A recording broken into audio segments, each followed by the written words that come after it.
Welcome to Friday Night Readers. Fueled by coffee, we break down the books referenced on Gilmore Girls. Our little literary corner of the world helps you understand what the characters are talking so fast about and live in a world of books like Rory. Like short, read fast. Before we dive in, don't forget to subscribe to our Friday Night Readers newsletter community on Substack.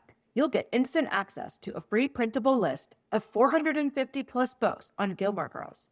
Plus, even more Gilmore-inspired content, like our Rory Gilmore Reading Challenge, which we've been doing together since 2020. Paid members get exclusive extras. Come hang out where the real Gilmore magic happens. FridayNightReaders.substack.com. Hello, Friday Night Readers, and welcome to June. It is the 6th month in our 2026 Rory Gilmore Reading Challenge. Can you believe we are almost halfway there? If you have made it this far with us, congratulations. And if you're still a little bit behind, do not worry. Summer is the perfect time to catch up. And just remember that I designed this challenge so that you can always pick easy, medium, or hard books, short books, kids books, long books, and catch up with us. And if you don't have time to catch up with us, that's okay too. Just start right now. Life is hard enough. We really don't need stress in our reading lives too. It is meant for an escape, so let's keep it that way. So our reading prompt this month is female authors on Gilmore Girls, and these are the women who are behind the Gilmore Girls' smartest references on the show. I find it interesting that both Gilmore Girls and the books on it are so female forward. The late 90s, when Rory would have grown up, and the early 2000s when the show aired, was truly a time of female empowerment. I am Rory's age, so I know all about it. We had the Spice Girls and their girl power anthem, Destiny's Child, I'm a Survivor, Legally Blonde, and even Oprah, the queen of kind of everything at that time. So it's no wonder to me that Gilmore Girls became a hit show at that time. It's also no surprise to me that there was an abundance of books by women on it. It all comes back to Amy Sherman Palladino, who is so very smart herself. One thing that's especially interesting to me is that when you watch the show and its progression over the years, you'll see Rory reading especially feminist texts, and it increases as she gets into Yale and is studying politics. It's so subtle, but I think it's so smart. So with that background, let's dig into this reading prompt. First, our featured book of the month will actually not be a book this month. It will be an author, Jane Austen, a woman who needs no introduction. As you probably know, her 6 rom-coms have been continuously read over 200 years, have a great reputation, global influence, and continue to inspire the modern novel. Her 250th birthday was, I believe, last year, and I still recall seeing all of the birthdays and balls and events at her home. She was truly celebrated, and even right now, I am currently reading an advanced copy of a July 2026 book release.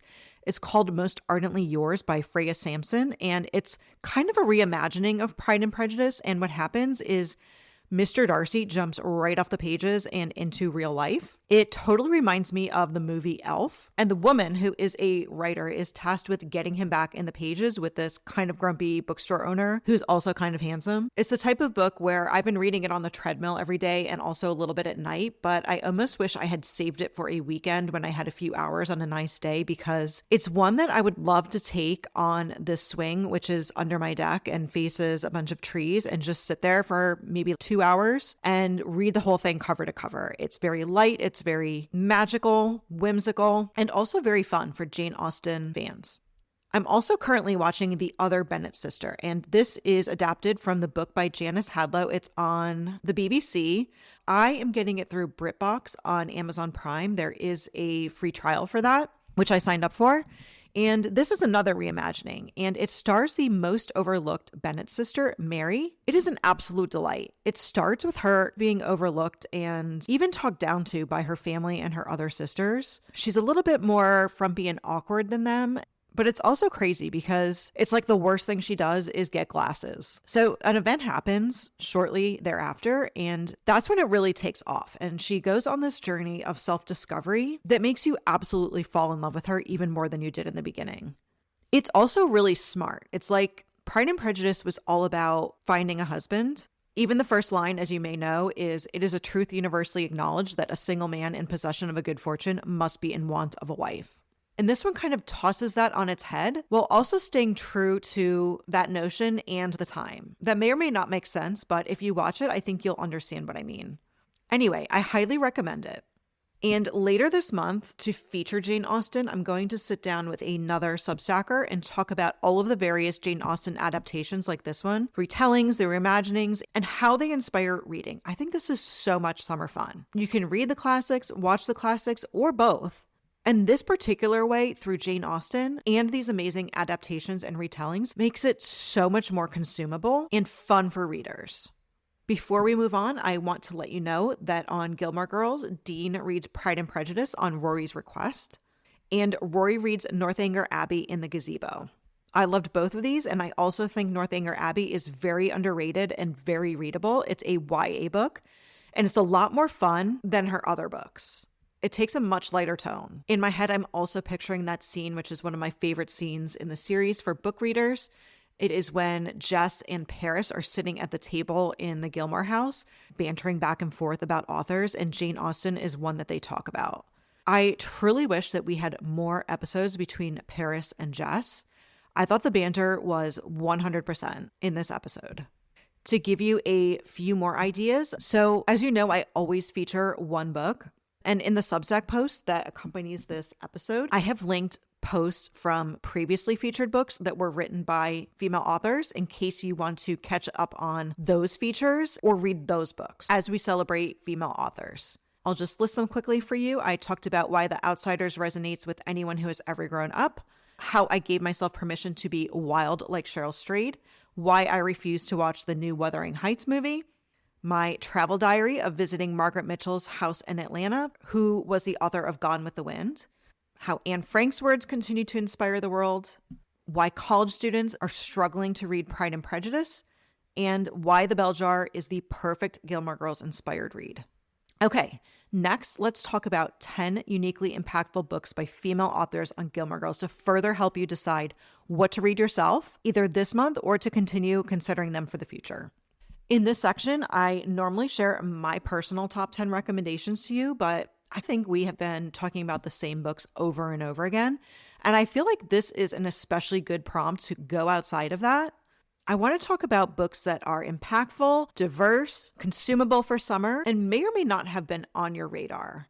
I just think this really helps us highlight more books by and about strong females, which was very clearly an effort made by the showrunners and writers on Gilmore Girls.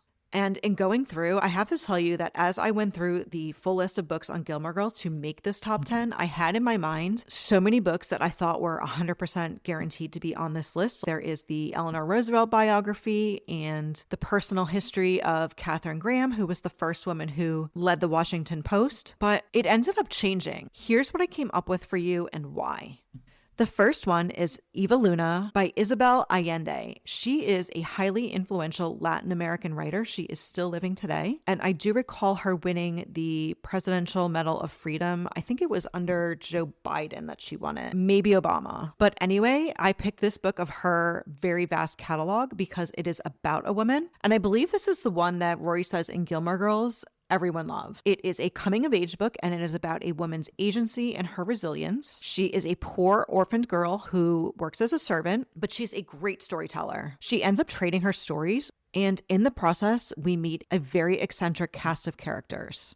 Her rum-drinking godmother, a street urchin, and even a leader in a guerrilla struggle. Many of Allende's books are about Latin American politics. What she does here through Eva Luna is show you a very complex South American nation. This is all very true to what Allende does in all of her books. This one has been on my list for so long, and I finally grabbed a copy at my library sale. I'm telling you, I have looked for this book at my library sale for, I think, 3 years now. Okay, let's move on. A Girl from Yamhill by Beverly Cleary. You may recognize that name. She is the famous children's author, and this is her memoir about how she became a beloved author. You can see it on Rory's bookshelf in her Yale dorm room in the first year. This is another one that I really can't wait to dig into, and I found it in a little free library, and it just felt like such a serendipitous moment because I knew it was on this list, but I never expected to find it in that way. And who doesn't love Beverly Cleary? She's given us characters like Ramona. Okay, now let's talk about The Joy Luck Club by Amy Tan. In The Bracebridge Dinner, which is my favorite Gilmore Girls episode, Lorelai calls her parents the Joyless Luck Club. This is not a funny book, though. It is a very impactful one. It is about 4 Chinese American women and their daughters, and it's like these interconnected stories. I believe it takes place in San Francisco, and it's very much about their cultural differences as immigrants of different generations. I learned so much through this book. I really found a sense of empathy for the Asian American experience that honestly changed me forever. There's also a Disney movie that, if I remember right, it was from the early 1990s that I watched after I read it. Like Water for Chocolate by Laura Esquivel. I picked this one because it's very lovable and consumable, and it also gives us a diverse woman's experience set in Mexico. Now, I read it a very long time ago, so my memory is a little weak on this one, but I loved this description. A review describes it as a tall tale, a fairy tale, a soap opera romance, a Mexican cookbook, and a home remedy handbook all rolled into one. That might be one of the best book descriptions I have ever encountered. It takes place on a ranch with a tyrannical owner where Tita is born and food becomes a way of life for her.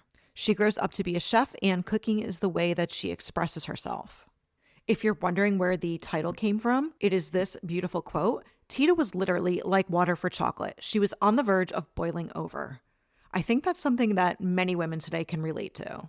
I think you'll find it romantic, but also bittersweet. The last thing I want to note is that it's pretty short, only 256 pages. Okay, let's talk about Little House on the Prairie by Laura Ingalls Wilder. One of our paid subscribers, Sarah, actually brought this to my attention as the one that she's choosing to read this month, and I thought it was brilliant because the adaptation is coming to Netflix on July 9th. It also ties into the nostalgia that is trending right now and how people are looking for analog living and find charm in these American frontier stories. Beyond the fact that you'll have an adaptation that you can watch with it, I also thought it was important to highlight this one because it is such a phenomenon. I mean, Laurel Ingalls Wilder is kind of right up there as one of the most successful pop culture literary icons of all time. Her books became something so much bigger than the books themselves. I can still recall the original Little House on the Prairie series when I was growing up. Again, I'm the same age as Rory, so I think she would have seen it on TV a lot too. And it was one of those things that it felt like it was always on. I also think this one really works for American Girl fans, particularly those who love Kirsten Larson. If you're wondering where this one is on Gilmore Girls, my best recollection is that Suki says that this is one of her favorites. And I can't recall if she said the book or the TV show was her favorite, but I'm like 99% positive she was the one who mentioned it. Okay, Mrs. Dalloway by Virginia Woolf. There's a few reasons why I picked this one. First, I noticed that last month when we were doing books that Rory Gilmore read, most of you picked Mrs. Dalloway, so I found that to be really interesting that it's popular with readers. And then Virginia Woolf was also our featured book of the month last month when we talked about A Room of One's Own, which is her essay in which she famously talks about the fact that women needed a room and financial support in order to write like Shakespeare. These were opportunities they just did not have during her time. So she's very important from a feminist perspective. In this particular book, it is a day in the life kind of book, and a woman is preparing for a party. And while she's doing that, she reflects on both time and the past. There's also another thread in this story about a war veteran who is struggling with trauma and mental illness. I know that may not make sense, but it's really about how humans who don't even know each other are connected by their inner experiences. This one is also only 211 pages. And by the way, there was a famous movie, probably at least 15 or 20 years old at this point, called The Hours. If I remember right, it won a bunch of Oscars, and that was inspired by this novel. So you can watch that too if you'd like. Okay, Out of Africa by Karen Blixen / Isak Dinesen. What do I mean by that? Isak Dinesen was a pen name for Karen Blixen, and I really wanted to pick at least one book where a pen name was used for a female writer. And you may be able to guess why. A lot of books throughout history have just happened to go over better when they were in a man's name. This even includes The Outsiders by S.E. Hinton. She used S.E. to disguise her female name. And I'm pretty sure that book was written as late as the 1950s. It shows you how little things changed from the time of Jane Austen, when she also didn't have her name on her books, but rather by a lady. And now I don't think we would have that today, which is great. So anyway, what surprised me about this one is that I'd always heard of the movie and assumed it was fiction, but it's actually a memoir, and it's about running a coffee plantation in Kenya. And it seems like it weaves in the politics of Africa. Next up is Peyton Place by Grace Metalious. I have wanted to read this book for so long. Oh, but going back to Out of Africa, this is the book that Lorelai buys for Luke to give to Rachel. Okay, back to Peyton Place. This is one that cracks me up because it's when Richard and Rory first connect by going golfing together in episode 3 of the entire series, and they liken the country club to Peyton Place. What do I mean by that? Peyton Place was a very gossipy New England town, and if you see the cover of this novel in the show notes, I think you'll be surprised how much it bears resemblance to Stars Hollow. It's about women finding their identity as sexual beings and how this occurs in a conservative place where there's lots of hypocrisy as well as social inequities and class privilege. There's incest, abortion, adultery, lust, and even murder. This book, which I believe was published in the early 1950s first, remained a bestseller for over a year. It became a franchise that ran for 4 decades, and it was adapted into a movie in 1957. I think what this shows is how much demand there was to talk about things that were happening behind closed doors, which is very much still true today. It's different, but it's still happening. Today, it's more like what you see on social media isn't reality. Then it was more just taboo to talk about things. Anyway, I think this would be a great beach read. Let's now talk about The Pursuit of Love and Love in a Cold Climate, which are 2 novels by Nancy Mitford. Off the top of my head, I can't recall where these were in Gilmore Girls. I think it was Emily who read them. But there's 2 reasons why I picked this. First is that they are witty novels about romance and marriage for women in British society. And I think this feels like if you've already read the Jane Austen books on the list, this may be the next logical option for you. And the other reason is because Nancy Mitford is an author who Taylor Swift has referred to in her songs. And I find that really interesting, especially when we're talking about strong, powerful women. Last but not least is the Stepford Wives. There are very specific reasons I picked this one as well. First, it's very short, so it will be very easy for you to consume this summer. Second, there's also an adaptation. And third, it's all about a satirical critique of women's pressures to conform in their domestic roles. And this takes me back to the Donna Reed episode of Gilmore Girls, the episode where feminism was discussed most explicitly and blatantly in our faces, not just this thread that was woven through the show.